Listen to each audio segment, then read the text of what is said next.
My name is Bob. I work as a janitor at the supermarket. Though I graduated from a prestigious university, due to various circumstances, I ended up working this part-time cleaning job. It's a shame, especially after graduating from such a good college. Yet, there are others like me, but I didn't mind this job where I could immediately see the results of my labor. The places I've cleaned look marvelous. I feel a sense of fulfillment looking at them. One day, while working as usual, a woman approached with loud footsteps. She was furiously scratching her head, clearly in a bad mood. Her name is Catherine, a skilled and beautiful department head from one of our suppliers. She's a talk of the town at my workplace. Catherine is said to be very competent but has quite the sharp tongue. If she realizes you're below her, she'd look down on you or ridicule you, which is why I never got along with her. Oh boy, here comes trouble. I hope nothing bad happens. Thinking this, I tried to avoid her by moving to a corner of the hallway. But for some reason, Catherine came closer, seemingly to tease me. Cleaning, huh? Seems like the perfect job for life's losers, she sneered. I am used to such comments, so I just forced a smile and brushed it off. Maybe feeling a bit better, Catherine started walking away. Well, today wasn't so bad after all. I thought to myself, relieved, but then, the unexpected happened. Catherine tripped over some cleaning equipment nearby, almost falling. She yelled at me. Why the heck is there cleaning equipment here? What if I had gotten hurt? I thought she was the one at fault for not looking where she was going, but pointing that out would have just added fuel to the fire. I apologized, saying I'm sorry. But her anger didn't subside. I'm sorry, don't you mean? I deeply apologize. Don't belittle me just because I'm a woman. With that, she threw her drink onto the floor. Iced coffee splattered everywhere, and the commotion drew a crowd of employees. Oh no, this is getting out of hand because of me. But I was too flustered to do anything. With no sign of the situation cooling down, a coworker who saw everything went to call the store manager. The manager hurriedly came, listened to the story, and tried to calm Catherine down. But she showed no sign of remorse. On the contrary, she snapped at him about the employee's lack of training and threatened to end the business dealings with the store. Catherine's company supplies about 40% of the packaging materials used in our store at the lowest price in the area. Ending the contract with her company would increase our store's costs by several tens of thousands of dollars annually. Knowing this, Catherine remained firm. The soft-spoken manager kept bowing his head, trying to defuse the situation.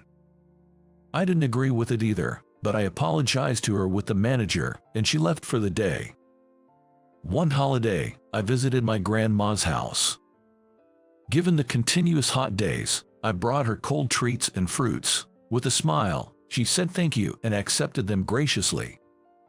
When I was a kid, visiting my grandma's house during summer breaks was a tradition in our family. I always looked forward to going to her place, eagerly awaiting that day every year. At Grandma's, I used to play by the river, catch bugs with local kids. Catching a big beetle stands out in my memory. However, the area where my grandma lives has become increasingly depopulated. Nowadays, it's rare to see children around. Most of the neighboring houses are vacant, and nobody lives there anymore. That house has become vacant too. Seeing the empty houses makes me feel lonely.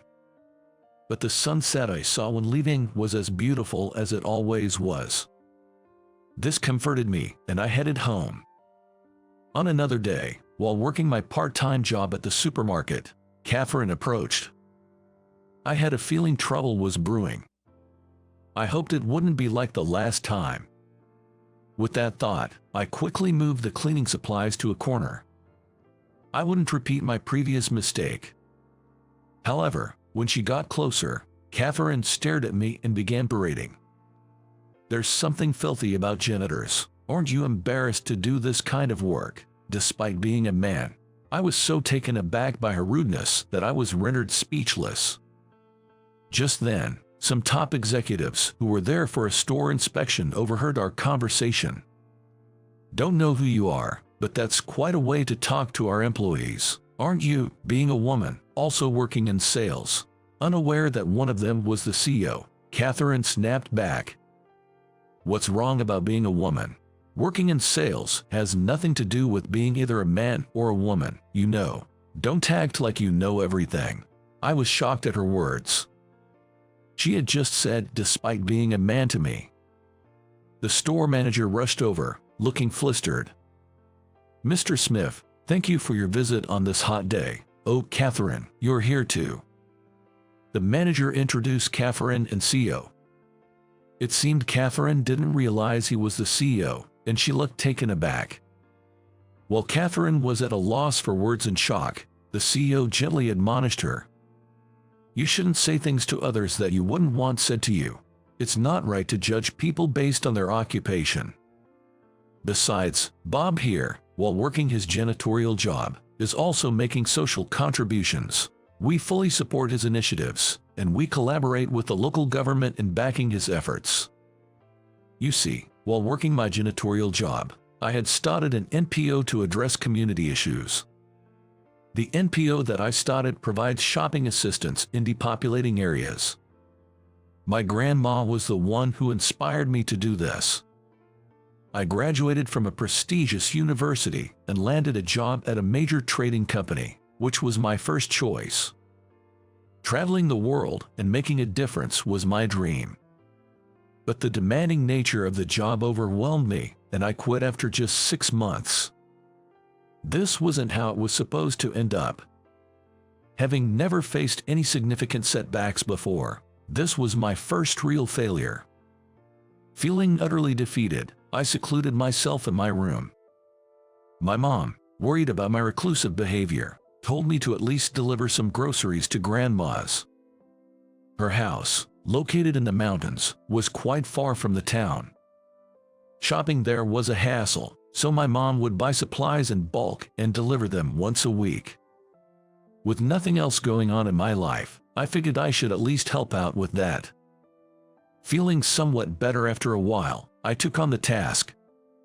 It felt wrong to keep hiding away. Every time I delivered the groceries, my grandma would greet me with a big smile and thank me. Overwhelmed by the demanding work and having lost my confidence, those words meant the world to me. It made me realize that even I could make a difference. Because of this newfound joy, I started visiting my grandmother's house nearly every day. As I visited her more often, I also started interacting more with her neighbors. At first, it was just casual greetings, but soon we began having longer conversations. One day, a neighbor said, "If it's not too much trouble, could you do some shopping for me too?" They were suggesting I shop for them as well while getting items for my grandmother. Most people in this area have their own cars. However, as they age, driving becomes a concern, and carrying heavy groceries can be a challenge. Lifting a heavy bags into and out of a car can indeed be strenuous. I decided to help out within my capacity. Around that time, I had started a part-time job to support myself. I was working in janitorial services at a supermarket, a job I continue to this day. I couldn't leech off my parents forever. So, I decided to start with a part-time gig. Despite my job, I continued assisting with shopping during my days off or after work. I wanted to see everyone happy. Although it was physically draining, the gratitude I received kept me motivated, enabling me to push through the fatigue. Then, one day, while I was off and doing my usual bulk shopping at my workplace, the manager approached me. "Bob, you're off today, right? Why are you buying so much?" The manager had noticed my frequent large purchases and was curious. I explained how I was assisting my grandmother and her neighbors with shopping. The manager then praised my actions, expressing admiration for my initiative. He is usually reserved, so I was genuinely surprised by his appreciation. As I was leaving, the manager handed me a beverage, saying, "Here, take this." Given the scorching day, the cold drink was a godsend. I thanked the manager and accepted the drink. I was deeply touched by his thoughtful gesture. About a month later, after finishing my shift, the manager called me into his office. Alone in the room, the atmosphere felt tense. "I have a bad feeling about this. Is the company facing issues? Are they going to let me go?"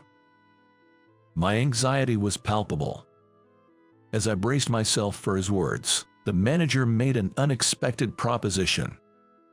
"Bob, have you considered starting an NPO to assist with shopping?" An NPO? I was relieved, realizing he wasn't firing me.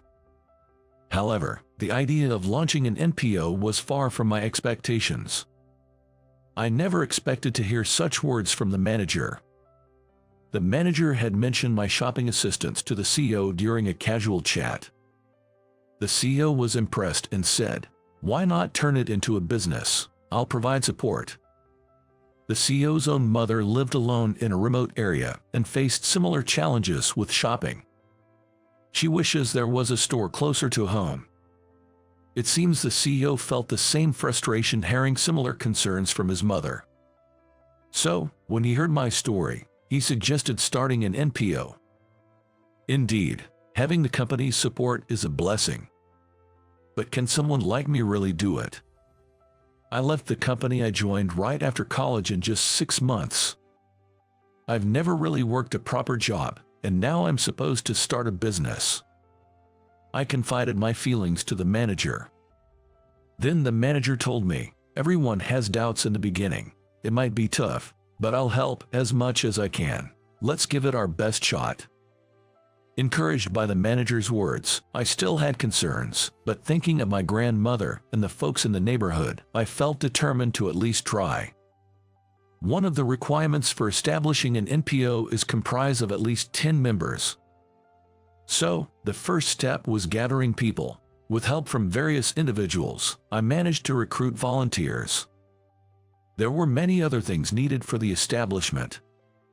The application process was difficult, filled with unfamiliar procedures. I wished it could have been simpler, especially creating the necessary documents. There were so many documents, filled with complex terms that made it a struggle. Somehow, I completed the paperwork, submitted it, and anxiously awaited the review. After a while, we got the approval, and everyone hugged, shedding tears of joy. We've only just reached the starting line, but just getting here was a relief.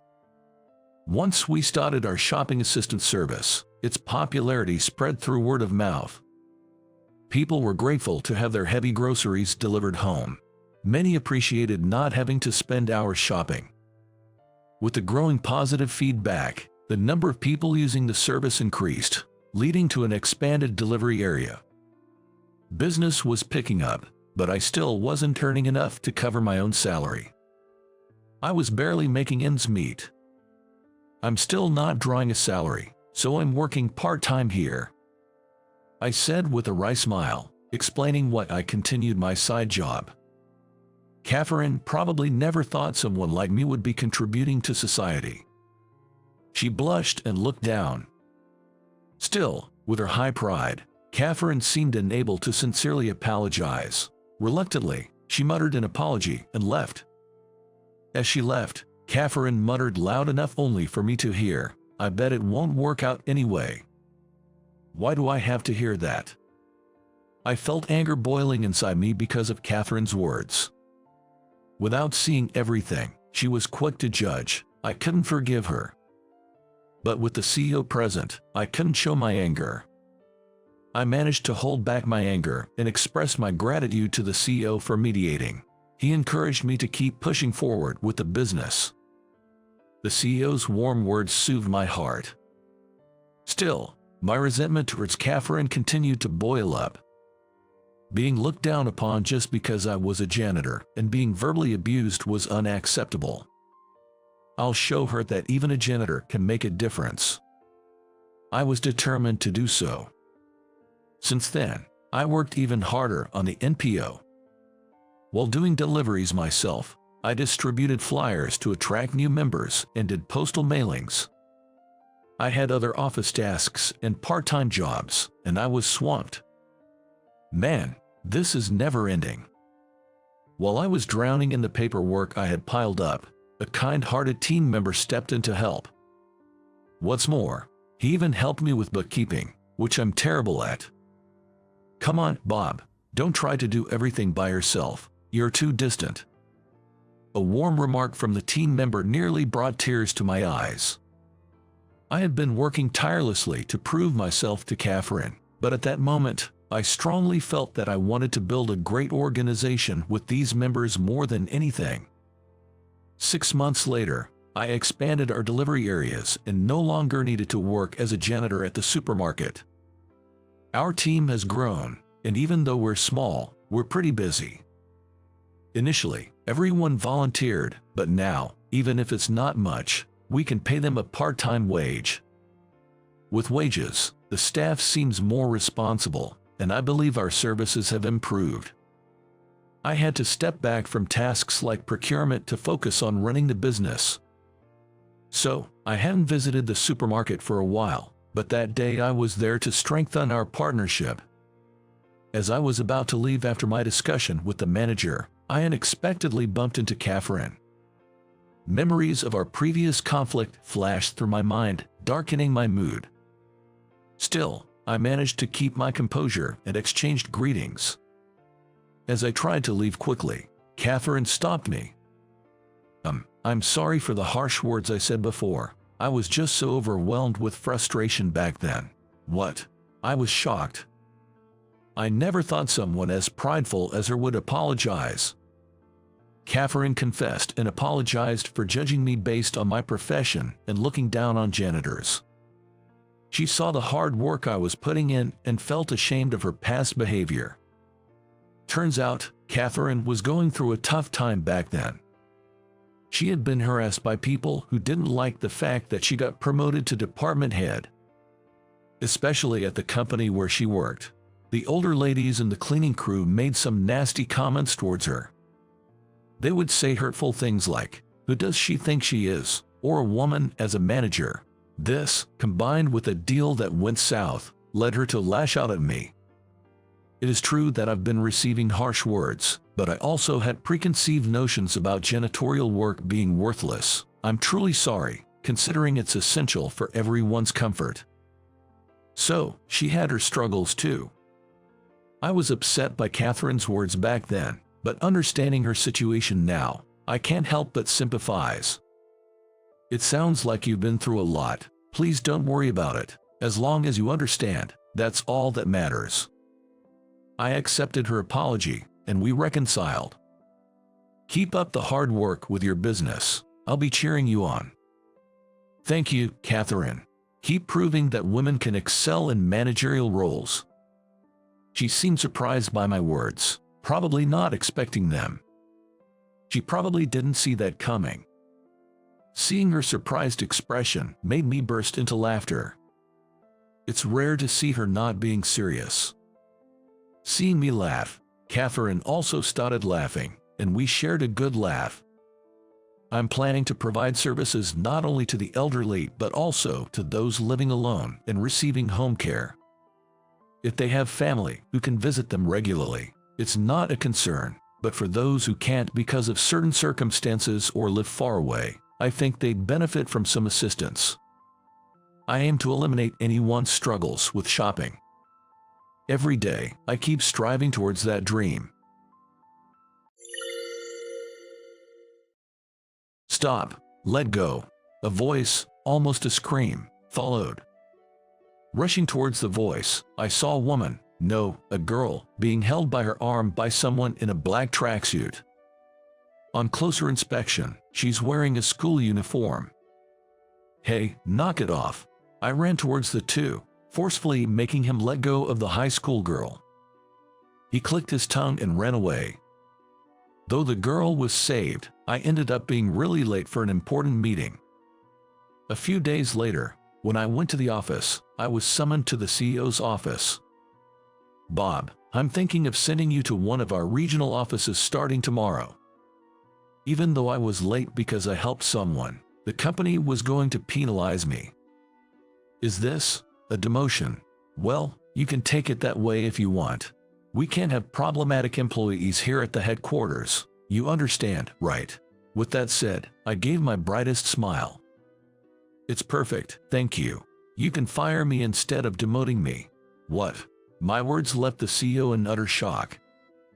"My name is Bob. I work at a medical device manufacturer. Ever since I was in elementary school, after my father passed away from illness, I was raised in a single-mother household. I wanted to help people like my father. Even though I had the grades to go to medical school, due to financial constraints, I devoted myself to studying and extracurricular activities. I decided to work right after high school. Although I couldn't be a doctor, I was determined to be involved in the medical field and focused on job hunting there. Getting a job in the medical industry with only a high school diploma was challenging. My first choice was a well-known local medical device manufacturer called Johnson Manufacturing, but I ended up at another medical device manufacturer that had dealings with them.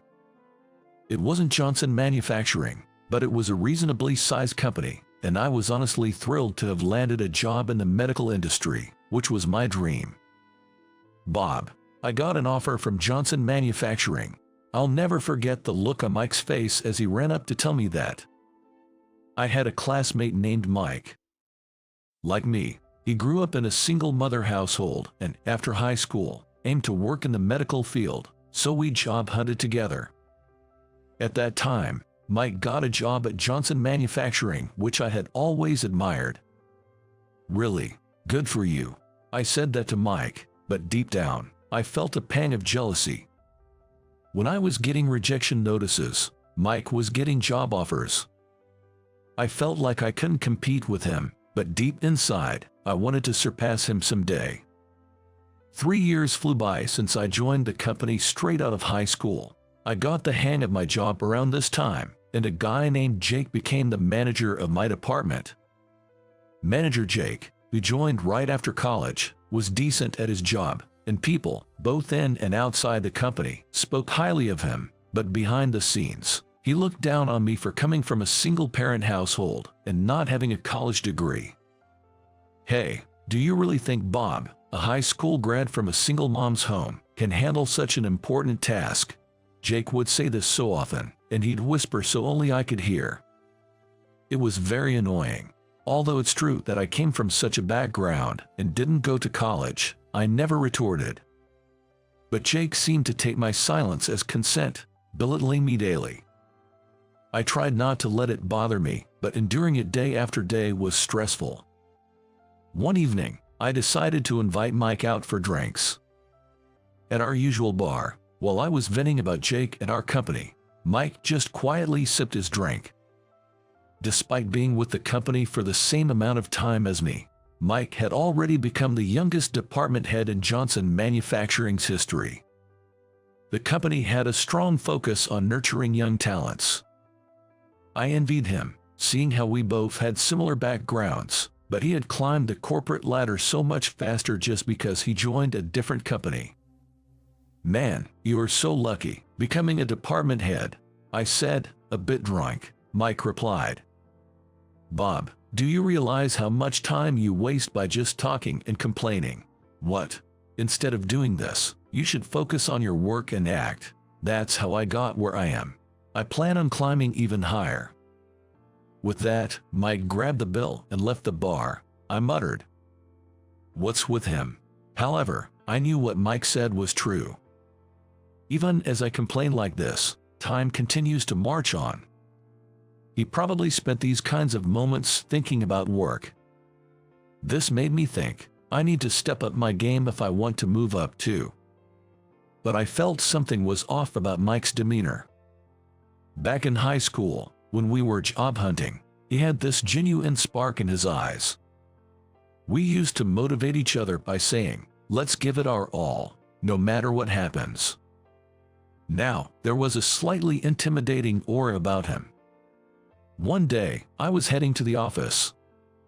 We had a big meeting lined up with a potential client introduced to us by one of our trusted partners. Everyone in the department was excited, along with the CEO, thinking that they might be able to gain a new business partner. The team for this meeting was me, Manager Jake, and our CEO. As I walked, I suddenly heard a woman's voice from a nearby alley shouting, "Let go of me." Then, a voice that almost screamed, "Let go," continued. I rushed towards the voice and found a man in a black tracksuit grabbing a girl's arm. On closer inspection, she was in a school uniform. "Come on. No, let me go. Hey, stop it." I sprinted over and pulled the girl away from him. The guy clicked his tongue in annoyance and ran away. I was more concerned about the girl than chasing him. "Thank you so much for helping me." Looking at her, I realized she wore the uniform of a prestigious local school. "Are you okay?" "Yes, I was just walking when he suddenly grabbed me. I don't know how to thank you." I continued to reassure the visibly shaken girl. After calming her down, I suggested she call someone trustworthy to pick her up. She said, "My ride will be here soon." When I told her, "I'll stay with you until they come," she looked relieved. We then headed to the main street, and while chatting, her cell phone's notification sound rang out. Seems like the person picking her up was nearby. Well, I thought of heading to work, but then she said, "I really want to thank you. Can we exchange contact information? Please, you helped me so much. I really want to thank you properly." But well, honestly, the idea of me, a grown man, exchanging numbers with a high school girl felt a bit odd. Besides, getting thanked by a high school girl for, I hesitated, but as I had to get to work, I decided to just hand her my business card. "Here's my card, but seriously, don't worry about today." "Wait, this company is. Anyway, gotta go." I hurriedly left the scene. Of course, by the time I got to work, I was extremely late and was ready to be scolded. When I arrived, the CEO and Jake were talking.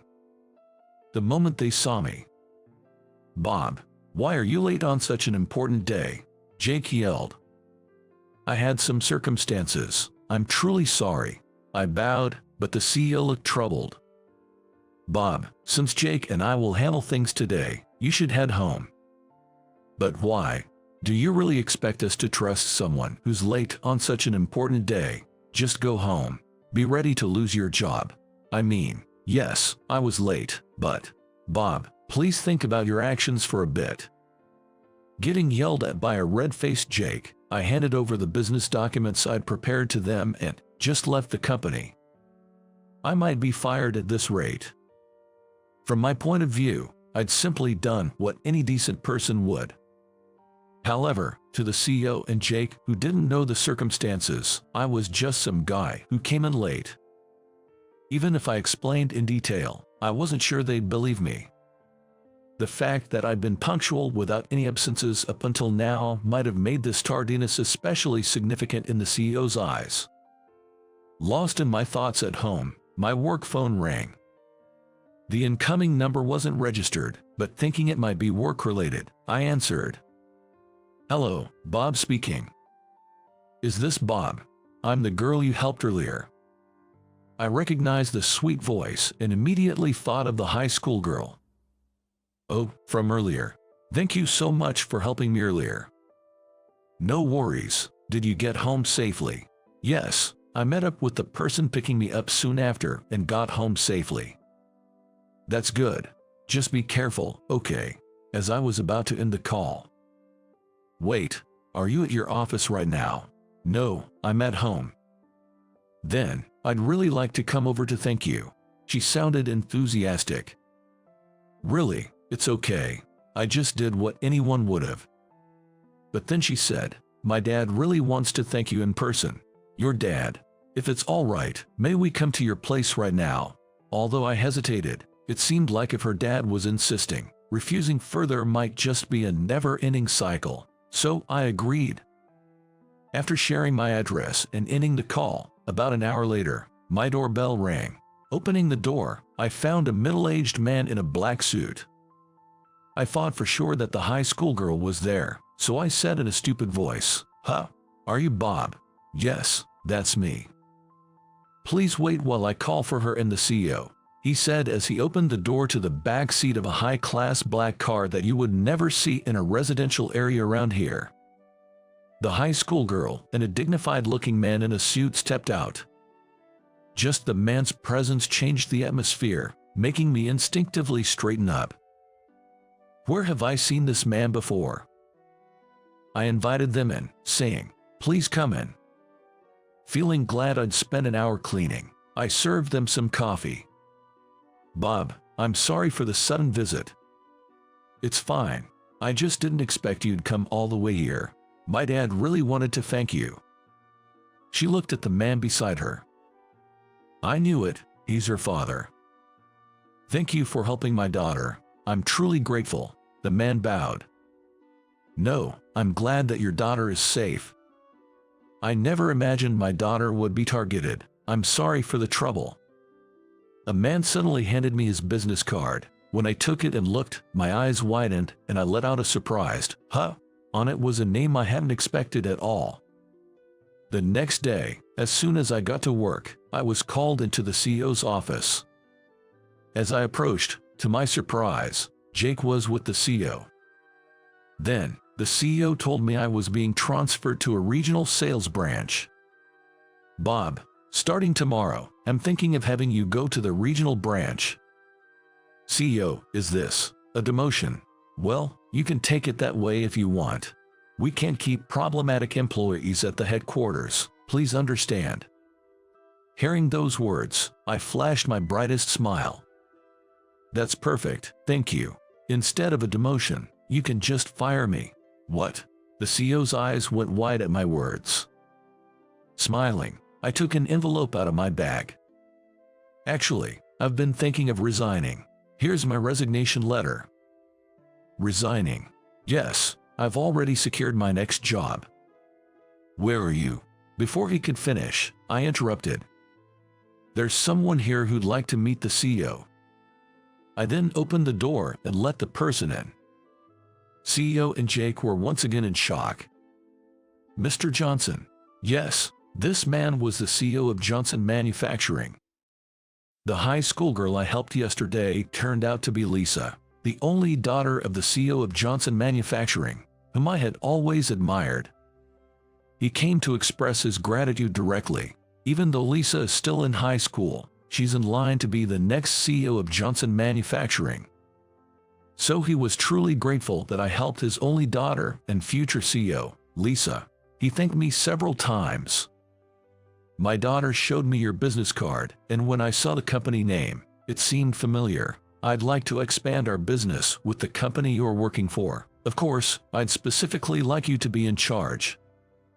"I appreciate the offer, but the thing is..." I then recounted the events of today, explaining that I might get fired. After hearing this, CEO Johnson asked if I could accompany him to the company the next day.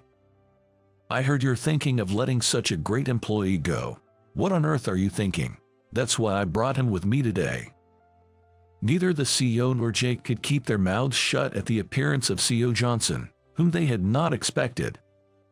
But this Bob has shown poor professionalism, and just the other day he was late. That's why we were thinking of this relocation. He was late yesterday because he was helping my daughter when she was in trouble. But what about his alleged poor professionalism? Well, he tends to slack off and supposedly takes credit for others' work. Did you see this yourself? No. Jake reported it to me, right? The CEO glanced at Jake, who shifted uncomfortably, murmuring, "Well, you see. Do you really believe he'd act like that?" No, Bob has always been a hard-working guy since he joined. Then why judge him this way and plan to demote him? You were thinking of relocating Bob based solely on hearsay. The CEO squirmed, clearly uncomfortable. CEO Johnson sighed. It's unfortunate Bob isn't being evaluated fairly. If this is how you feel, I think he'd be a good fit at our headquarters. And so, I left my old job and began working at Johnson Manufacturing, a place I had always admired. Lisa was thrilled, and Mike gave me a friendly challenge. "You won't outdo me." There's a significant difference in scale and staffing between my old job and Johnson Manufacturing, so I knew I had to give it my all to keep up. Every day was a grind. A few months later, the guy who assaulted me got arrested. Lisa called out to me. "Really? Who was he?" "Some 20-year-old guy I've never met." "You don't know him?" "No, I saw the photos, but I've never seen that person before." The police also seemed to suggest that the culprit was just following orders from someone. Someone. Who could it be? He said he got the job offer in DM after posting on social media about being willing to do anything for money. He's never met the person who gave him the instructions, and they only communicated via social media. That means there's a mastermind behind the attack on Lisa. I wondered if it might have been a rival company, but I couldn't come up with anyone like that. Time flew by, and both Mike and I continued to work at Johnson Manufacturing. I got promoted and became a department head. Meanwhile, Mike made even bigger strides, becoming an executive. Ever since I started here, I've been amazed at Mike's capabilities. The CEO has always been fond of Mike's work and intelligence. Now, Mike has become something of a right-hand man to the CEO. I also strive to keep up with him, working hard every day. Lisa graduated from high school and enrolled in a state university. She's now in her senior year. She's set to join Johnson Manufacturing next year and has told us about her determination to work hard. For now, she's enjoying her final year in college. In fact, Lisa and I have become quite close. Once she started coming to the office, we naturally began to interact more, and it didn't take long for us to get along well. Of course, we started dating after she graduated high school. I was thinking how great it would be if I could support her in both her personal and professional life. But then one day, I got a call saying Lisa had been attacked again.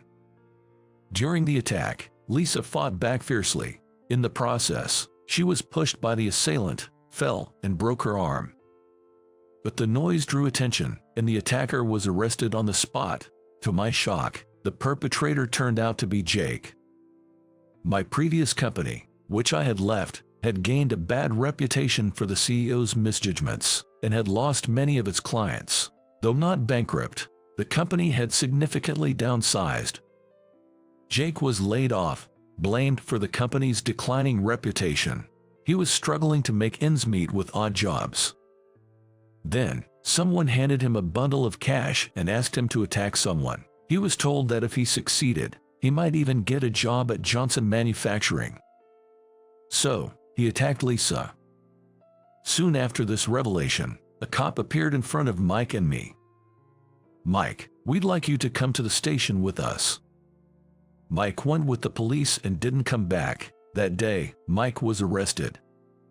It turns out that Mike was the one who told Jake to attack Lisa, and the one who had previously asked him to attack Lisa in a back alley. "I really wanted to become the CEO of Johnson Manufacturing," he said. "Why did you do it?" I asked when I visited him. "If you become CEO, you'll get a lot of money, right?" Mike's family ran a small business. His father had fallen ill and couldn't get proper treatment because they didn't have enough money. I remembered Mike lamenting this over drinks once. If she was out of the picture, I could have become the CEO. And it's true. If Lisa hadn't been set to take over, Mike would have been the most likely candidate. He was that good. "With more money, I could have everything," he said with a smirk. I couldn't feel sympathy for the man in front of me, having done what he did for such selfish reasons. I never saw Mike again after that visit. A few years later, Lisa became CEO, and I currently work as an executive. With Lisa's youthful ideas, Johnson Manufacturing has grown as a bigger medical device company. Our sales are skyrocketing, and the company is thriving. Lisa and I got married and now have 3 children. We're living a truly happy life, with both our work and home life going smoothly.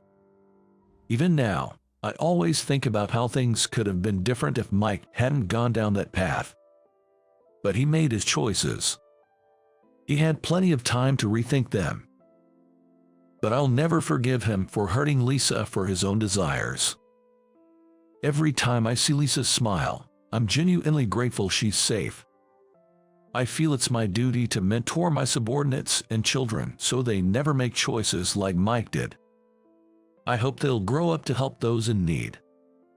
Who knows, they might have a dramatic turn in their life, just like mine.